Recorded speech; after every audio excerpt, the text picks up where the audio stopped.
আসসালামু আলাইকুম। বিসিবি এবং বাংলাদেশের যে অন্তর্বর্তীকালীন সরকার তারা কিন্তু একদম কঠোরভাবে সিদ্ধান্ত নিয়েছে কোনোভাবেই ভারতে বিশ্বকাপ খেলতে যাবে না। আমাদের মান মর্যাদা বিসর্জন দিয়ে আমরা বিশ্বকাপে খেলতে যাব না। আজকে কিছুক্ষণ না কয়েক ঘন্টা আগে আর কি সংবাদ যেটা আমরা দেখলাম আ অনেক গণমাধ্যমে এবং নিউজে দেখলাম যে আমিনুল ইসলাম বুলবুল মানে বিসিবি প্রেসিডেন্টকে নাকি বিসিসিআই থেকে ফোন করা হয়েছিল এবং বলেছিল যে মুস্তাফিজকে আবার যাতে দলে নেওয়া হয় কলকাতায় সেই ব্যবস্থা করবে যাতে এই ঝামেলাগুলো না হয়, নিরাপত্তা ইস্যু বা যে ধরনের আমরা কনসার্ন দেখাচ্ছি সেগুলো যাতে আমরা বন্ধ করে দিই।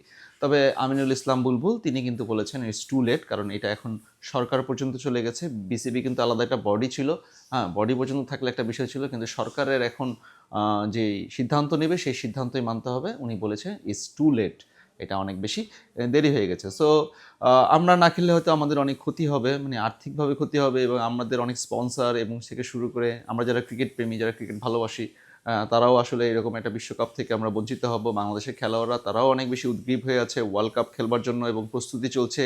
এখন এই মুহূর্তে বিপিএল খেলছে, তো তারাও কিন্তু পরিশ্রম করছে, তাদেরও একটা কষ্টের জায়গা থাকতে পারে যদি ওয়ার্ল্ড কাপটা খেলতে না পারে। তবে আমরা কিন্তু আমাদের জায়গায় একদম সঠিকভাবে একদম একদম স্থিরভাবে রয়েছি যে আমরা কোনোভাবেই ভারতে গিয়ে বিশ্বকাপ খেলবো না। তবে ভারতের একটা প্ল্যান বি তারা পরিকল্পনা করছে, যেটা আমরা গণমাধ্যমে শুনতে পেলাম কিছুক্ষণ আগেই, যে তারা তাদের ম্যাচগুলো কলকাতা এবং মুম্বাইয়ের বাদে চেন্নাইতে যদি করতে চায় তাহলে বাংলাদেশকে এই ধরনের একটা অফার দিবে বলে শোনা যাচ্ছে। প্রথমে মুস্তাফিজকে দিয়ে ট্রাই করেছিল, মানে মুস্তাফিজকে আবার ফেরত নিয়ে যাতে আবার খেলাটা চালানো যায়, বিশ্বকাপে বাংলাদেশ আসে, সেটাতে যদি রাজি না হয় তাহলে চেন্নাইয়ের প্রস্তাব দেয়া হতে পারে বাংলাদেশকে, যে আপনাদের সব খেলা আমরা চেন্নাইতে দিব, যেহেতু কলকাতায় একটা বিধানসভার ইলেকশন আছে, এই কারণে হয়তো বা একটু নিরাপত্তার ঝুঁকি থাকলেও থাকতে পারে, এরকম চিন্তা করে ওরা চেন্নাইতে একটা বিশেষ ঘটনা ঘটাতে পারে।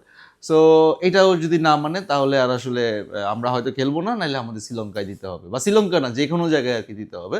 এটা হচ্ছে কথা। ইন দ্য মিন টাইম আরেকটা ঘটনা ঘটেছে, সেটা হচ্ছে কি এতদিন কিন্তু মানে 5ই আগস্টের পরে গত বছর ভারতে কিন্তু ভিসা দেওয়া বন্ধ করে দিয়েছিল বাংলাদেশিদেরকে ট্যুরিস্ট ভিসা, এবং আজকে থেকে যেটা শুরু হলো, কোনো ভারতীয় কিন্তু এখন বাংলাদেশে আসতে পারবে না, কারণ নিরাপত্তা ইস্যু দেখিয়ে কোনো ভারতীয়দেরকে এখন আর কোনো ভিসা দিবে না, মানে ট্যুরিস্ট ভিসা যারা আসতো তাদেরকে এখন আর ট্যুরিস্ট ভিসা দেওয়া হবে না। এই গেল দুই বিষয়। ইন দ্য মিন টাইম আবার আমাদের প্লেয়ার তামিম ইকবাল খান তিনি কিন্তু আজকে একটা দেখলাম এক জায়গায়, তিনি নাকি বলছেন যে বাংলাদেশের ক্রিকেট এবং বাংলাদেশের ক্রিকেটের ভবিষ্যৎ চিন্তা করে সিদ্ধান্ত নেওয়া উচিত।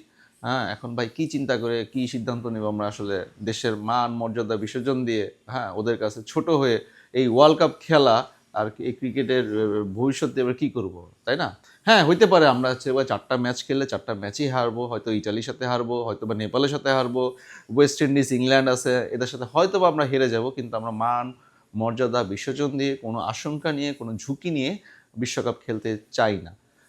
সো ধন্যবাদ সবাইকে।